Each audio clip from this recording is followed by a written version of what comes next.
Bonjour à tous. Très ravi d'être parmi vous ce matin. Je remercie votre pasteur Yannick pour son invitation et sa présentation. Je remercie à vous tous aussi en tant que membre de l'église de Vendôme pour votre accueil, puisqu'on fréquente de manière alternative cette église avec mon épouse. C'est un grand plaisir pour moi d'être ici ce matin. Ça fait quelques mois que je n'ai pas prêché, donc la tension était à son comble ce matin. Et grâce à ce moment de louange, je remercie d'ailleurs l'équipe de louange pour ce moment inspiré et inspirant. Eh bien, j'ai été porté par ces chants et je prie vraiment pour que la présence de Dieu qui est déjà parmi nous puisse demeurer dans nos cœurs.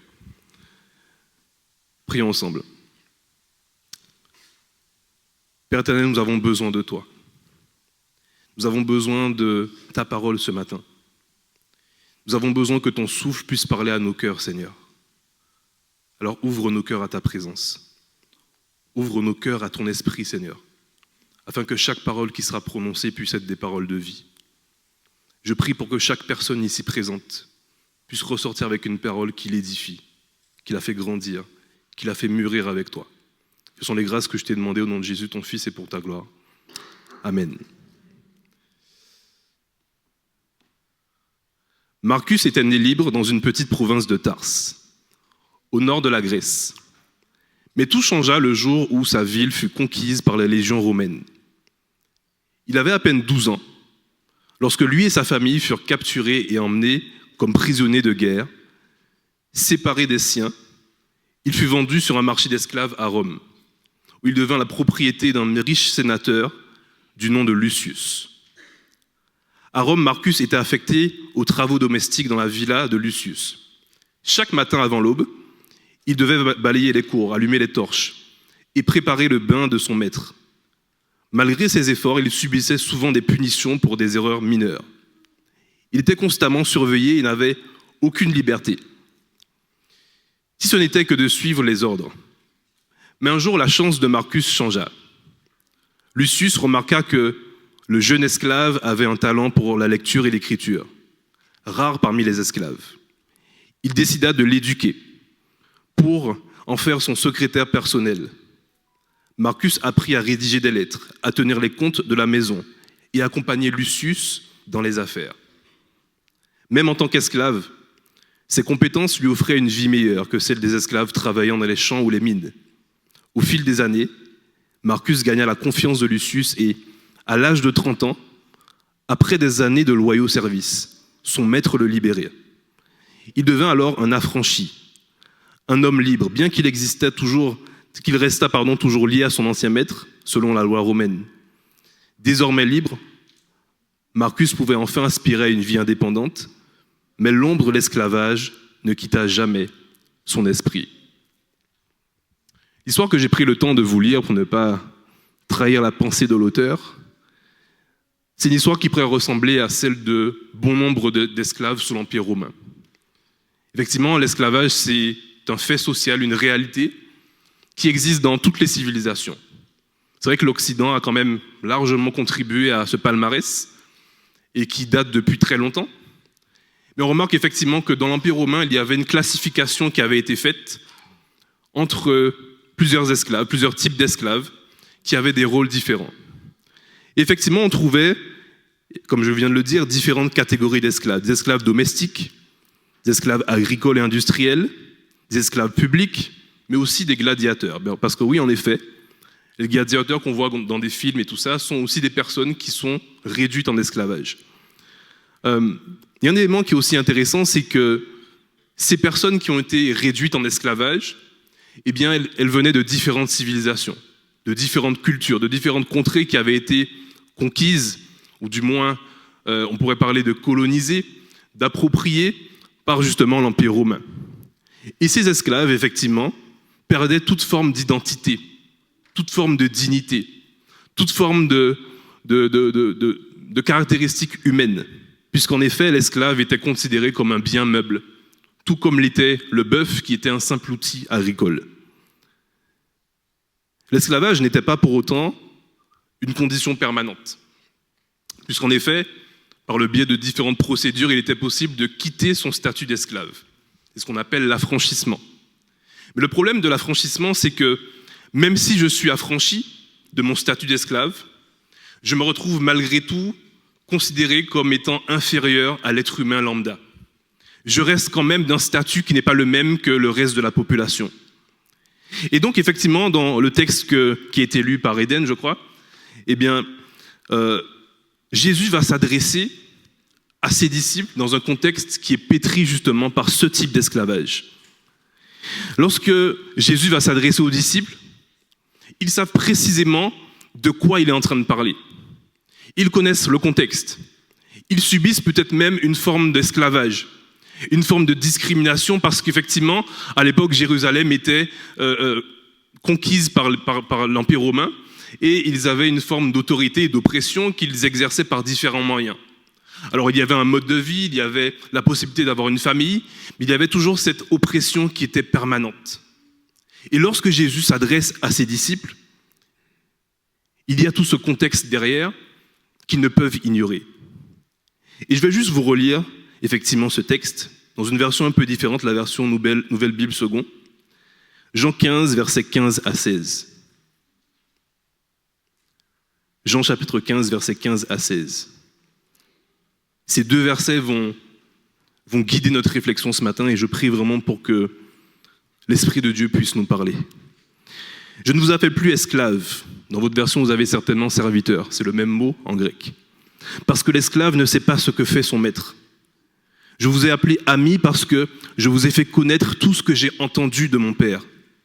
Ce n'est pas vous qui m'avez choisi, verset 16.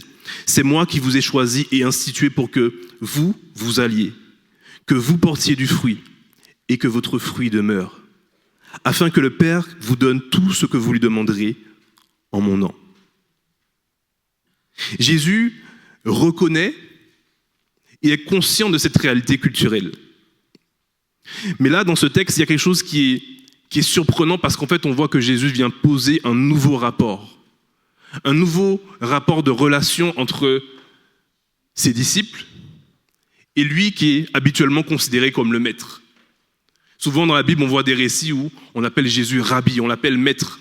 Et ce sont effectivement des titres honorifiques qui symbolisent une forme d'autorité, qui symbolisent aussi le respect que ces personnes accordent à Jésus parce qu'ils reconnaissent en lui quelque chose de différent. Et rarement on voit Jésus contester cette appellation, il va souvent répondre des choses du style « tu l'as dit ». C'est toi qui le dis. Mais là, aujourd'hui, dans ce texte particulièrement, Jésus prend position et pose un nouveau rapport. Il va rompre avec ce rapport maître-esclave habituel, maître-serviteur, pour poser un autre rapport, un rapport d'amitié. Le verset 15 dit « L'esclave ne sait pas ce que fait son maître ». Et c'est normal parce que celui qui sait, celui qui connaît, la connaissance dans le terme biblique, ça suggère une certaine forme d'intimité, une certaine forme de rapport personnel. Ce rapport, on ne peut pas l'avoir avec un esclave. Il existe des récits où on voit que l'esclave, effectivement, était considéré d'une certaine manière comme un membre de la famille. Mais il gardait quand même son statut inférieur. Et là, Jésus va rompre avec cette appellation de maître, cette dynamique de dominant-dominé, pour poser un autre rapport, je l'ai dit, un rapport d'amitié. Je sais, il va dire que dans votre culture romaine, vous êtes habitués à cette histoire d'esclavage. Mais je ne veux pas de ça entre nous, les gars. On a passé 3 ans ensemble, parce que là, nous sommes dans le contexte où Jésus va justement donner son testament. Juste avant sa crucifixion, des chapitres 13 à 17, il va donner ses dernières paroles. Et là, on voit que, alors que Jésus va partir, alors qu'il va disparaître un peu de leur face, parce qu'il disait qu'il aurait avantageux qu'il s'en aille, il va leur dire, même si je m'en vais, il y a une chose que j'aimerais que vous sachiez, c'est que vous êtes mes amis. C'est que vous n'êtes pas mes serviteurs. Je ne vous considère pas comme tels. Je veux faire de vous mes amis. Je veux faire de vous mes confidents. Je veux faire de vous les personnes qui savent ce que j'ai sur le cœur. Je veux faire de vous des personnes qui, lorsqu'elles marchent avec moi, elles savent dans quelle direction je vais. Lorsque je donne une parole, elles connaissent les sous-entendus que j'ai. Je veux faire de vous des personnes qui, même en mon absence, sauront me représenter non pas parce que je les ai frappés, Non pas parce que je les ai contraints à agir de telle ou telle manière, mais parce que je les aime.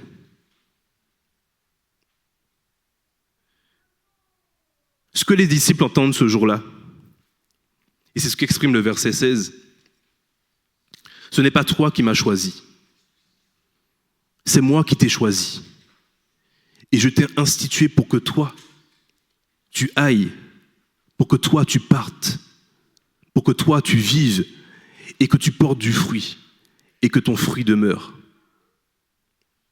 À ce moment-là, Jésus est en train de leur faire comprendre qu'ils n'ont pas été créés juste pour flatter l'orgueil d'un Dieu qui est lointain, qui veut simplement être servi.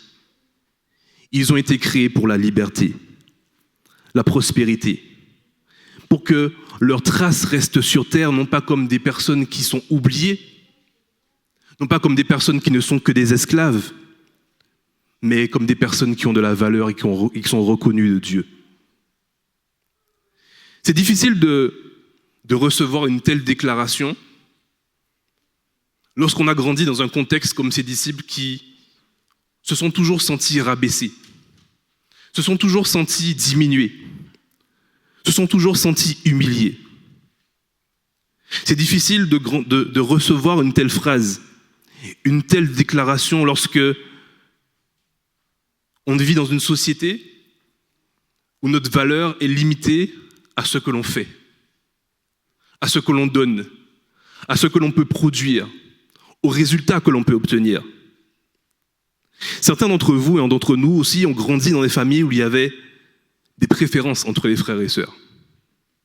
Peut-être que parmi nous, il y a des préférés de leurs parents. Mais la réalité, c'est que même ces personnes qui sont souvent détestées dans les familles, au fond, ont une souffrance. Parce que parfois, ce rapport qui a été posé entre les frères et sœurs va créer des disputes dont ils ne sont même pas responsables. Ils vont garder des ressentiments, des fonctionnements qui paraissent être méchants, mais qui sont en réalité le fruit d'une blessure. Et face à ce mode de fonctionnement, à ces réalités, eh bien les familles se divisent. La société se divise. L'Église se divise. Et tous les organes de notre vie fonctionnent sous ce modèle. Entre la persécution, le mépris, le racisme, la discrimination, les complexes aussi qu'on peut avoir sur le plan physique, les complexes qu'on peut avoir parce qu'on souffre d'un handicap qui peut être invisible, les complexes qu'on peut avoir parce qu'on a une manière de penser qui est différente. Je ne parle même pas de la religion, je ne parle même pas de la couleur de peau, je ne parle même pas du fait d'être parfois reconnu comme faisant partie d'un pays, mais étant un peu des citoyens de seconde zone, en payant parfois 40% plus cher que le reste de la population. Je ne parle même pas de toutes ces choses qui menacent parfois notre quotidien et qui parfois font de nous des personnes qui sont délaissées, qui souffrent en silence. Et c'est ce que Jésus vient poser aujourd'hui. C'est ce qu'il vient poser dans le cœur et dans l'esprit de ses disciples. Ce n'est pas vous qui m'avez choisi, c'est moi qui vous ai choisi. En fait, il n'y a rien que vous puissiez faire qui va faire en sorte que je vous apprécie plus, qui va faire en sorte que je vous considère avec davantage de valeur, qui va faire en sorte que je vais vous aimer davantage, parce que vous êtes mes amis, parce que je vous aime. L'apôtre Paul va garder la même dynamique dans Galates 4, verset 7. Je vous invite vraiment à lire le livre de Galates qui est vraiment édifiant à ce niveau-là. Quand vous regardez le chapitre 3 notamment, où on voit toute l'influence de la loi qui vient oppresser, qui avait été utile pendant un certain temps, mais qui finalement, prise sans l'Esprit de Dieu, sans la présence du Christ, devient un instrument d'oppression. Et dans Galates 4, verset 7, l'apôtre Paul va dire quelque chose de frappant, qui va vraiment être un parallèle avec le propos du Christ. Vous n'êtes plus esclaves, mes fils. Vous n'êtes plus esclaves, mes fils. Il va même plus loin que le propos de Jésus qui parle d'amitié. On reste quand même dans ce lien d'amour. Mais là, maintenant, on parle d'un lien filial. Aimé Césaire, grand auteur martiniquais, dans son livre sur le discours sur le colonialisme, décrivait les descendants des esclaves de la manière suivante. Je parle de millions d'hommes, et je rajoute de femmes, à qui on a inculqué savamment la peur, le complexe d'infériorité, le tremblement, l'agenouillement, le désespoir, le larbinisme. Les amis, là l'auteur parle de personnes qui sont, pour certains d'entre nous, nos ancêtres, ou nous-mêmes. Et j'aimerais étendre cette réalité esclavagiste qui n'a rien à voir avec celle de l'Empire romain à celle que nous pouvons vivre sur le plan spirituel. Je parle de millions d'hommes et de femmes à qui on a inculqué savamment la peur, le complexe d'infériorité, le tremblement, l'agenouillement, le désespoir, le larbinisme. Est-ce que parfois, nous ne sommes pas dans la même dynamique avec Dieu ? Est-ce que parfois, lorsque nous allons vers Dieu, nous n'avons pas toujours le sentiment de porter une culpabilité alors qu'il nous considère comme ses amis ? Est-ce que parfois, lorsque nous allons vers lui, lorsque nous mettons en place des programmes, lorsque nous surchargeons nos plannings d'église, eh bien nous ne faisons pas les choses pour avoir l'impression que nous existons, pour attirer l'attention de Dieu vers nous ? Est-ce qu'il n'arrive pas des moments où, lorsque nous agissons, inconsciemment nous faisons les choses pour que Dieu puisse poser un regard sur nous ? Alors que son regard, sa bienveillance, son amour et son attention, il la renouvelle chaque matin à notre réveil. Est-ce que parfois, nous n'agissons pas comme des esclaves spirituels, alors que Dieu vient nous dire, tu n'es plus un esclave, tu n'es plus un serviteur, mais tu es un fils de Dieu. Tu es un enfant que j'aime, tu es celui que j'ai choisi, avant même que tu agisses de telle ou telle manière. Avant même que tu décides de prendre telle ou telle orientation, avant même que tu décides de fonctionner de telle ou telle manière, avant même que tu décides de te faire baptiser, tu es celui que j'aime. Je veux marcher avec toi. Vous savez, j'aimerais dire à quelqu'un quelque chose. Tu fais trop de choses pour gagner l'attention de Dieu. Tu fais trop de choses, en fait. Tu portes trop de choses sur tes épaules. Tu as besoin d'être libéré. Tu as besoin de comprendre que l'amour que Dieu t'accorde ne se fonde pas sur ce que tu fais, mais sur ce que tu es. Tu as besoin de comprendre que ce que tu es ne dépendra jamais de ce que tu fais. Tu as besoin d'accepter que même si tu arrives en premier à l'église, même si tu mets ton plus beau costume, Dieu ne te regardera pas mieux que la personne qui vient habillée différemment. Tu as besoin d'accepter que même si tu as grandi dans une famille où ton père t'a méprisé, où tu as été considéré comme étant illégitime, Dieu ne te regarde jamais comme tel. Arrête de faire la confusion entre ton éducation, ta culture, tes origines et ce que Dieu veut de toi. Ce que Dieu veut avec toi. Ce que Dieu veut pour toi. Et je suis venu aussi vous présenter un projet d'évangélisation dont on va parler cet après-midi. Mais c'est important pour moi de nous rappeler que parmi tous les projets qu'on peut mettre en place, il n'y a rien qu'on puisse faire qui puisse nous accorder davantage de valeur. Ce qu'on fait pour Dieu, c'est parce qu'on a compris que Dieu nous aime. C'est parce qu'on a accepté son amour pour nous. C'est parce qu'on a compris que, en fait, malgré tout ce que j'ai vécu, malgré tout ce que j'ai fait, il y a un Dieu suprême qui m'aime et qui veut passer sa vie avec moi. Donc je veux le partager avec d'autres personnes, gratuitement. Même si je ne touche qu'une seule personne. Mais je l'aurais fait dans toute mon authenticité de ma relation avec Dieu. Vous savez, l'histoire que j'ai lue au début n'était pas exactement vraie puisque Malheureusement, l'histoire est écrite par ceux qui l'ont gagnée, et les esclaves de l'Empire romain n'ont pas gagné. Donc on retrouve très peu de récits d'esclaves. Donc c'est une reconstitution historique basée sur des faits réels de ce qui pouvait arriver. Mais par contre, ton histoire, elle est vraie. Le fait que tu aies été affranchi d'une certaine manière parce que tu viens à l'église, parce que tu aimes Dieu, mais que malgré tout, comme Marcus, tu continues à avoir le spectre de l'esclavage dans ta tête, ça c'est ton histoire. Et c'est ce dont tu as besoin d'être délivré aujourd'hui. C'est ce que Dieu te propose comme main tendue ce matin. C'est ce qu'il te propose pour cette année scolaire où tu vas arriver à la fac et tu vas voir qu'en fait tu n'as pas les mêmes facilités que des personnes qui sont à côté de toi, qui ont peut-être des parents qui sont déjà avocats. Et toi, tu es en deuxième année de droit et tu te dis, mais en fait, j'aurai jamais de stage puisqu'en fait, je ne suis pas placé comme les autres personnes. Tu n'es pas un esclave, tu es un fils de Dieu. Et l'Éternel te donnera ce dont tu as besoin selon sa richesse. Ta valeur ne dépend pas de tes notes. Elle ne dépend pas de ton salaire. Elle ne dépend de rien de tout ce qui est là. Elle ne dépend pas de ce qui est visible, mais elle dépend de ce que Dieu a placé en toi avant que tu naisses.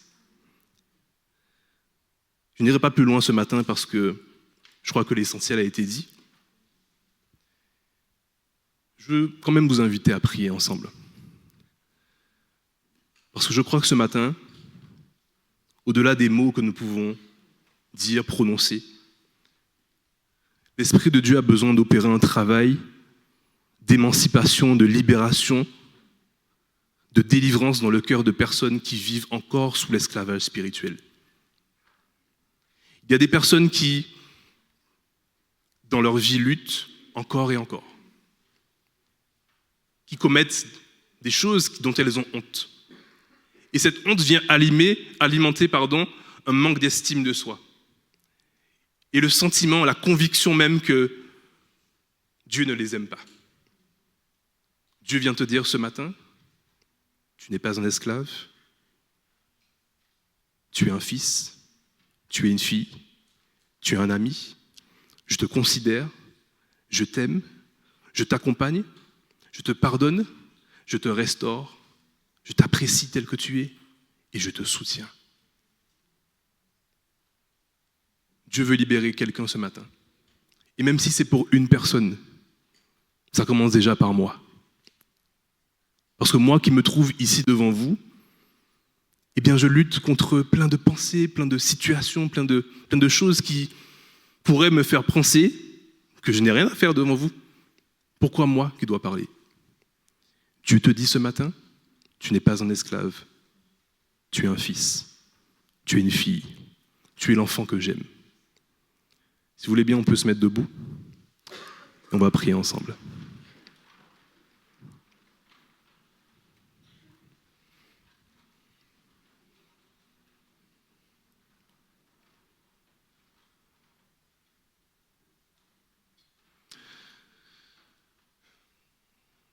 Seigneur, ce matin, nous venons vers toi humblement, avec le cœur rempli de reconnaissance. Non pas un cœur chargé de culpabilité, non pas un cœur chargé de souffrance, mais un cœur simplement chargé de reconnaissance, de gratitude parce que tu nous aimes. Nous ne sommes pas des esclaves. Nous ne sommes même pas des serviteurs, ce mot que nous aimons tant. Nous sommes des enfants de Dieu. Nous sommes des fils et des filles qui marchent libérés par l'Esprit Saint, libérés par l'amour de Dieu, libérés de tous nos complexes d'infériorité, libérés de ce désir de gagner ton attention, qui se manifeste aussi par le désir de gagner l'attention des hommes, des femmes. Je parle ce matin à une jeune fille et un jeune homme qui en permanence cherchent l'attention de quelqu'un, cherchent à être en couple, cherchent en permanence à séduire, à plaire, parce qu'au fond, tu ne t'aimes pas. Dieu te dit ce matin, tu n'es pas esclave, tu es fils. Je t'aime, je marche avec toi. Arrête de regarder à ce que tu fais. Regarde à ce que tu es. Regarde à ce que je suis, parce que comme tu as été créé à mon image, lorsque tu me vois, tu te vois aussi. Je prie pour que une personne ce matin puisse recevoir la libération dont elle a besoin. Qu'elle puisse recevoir le souffle libérateur du Saint-Esprit dans sa vie.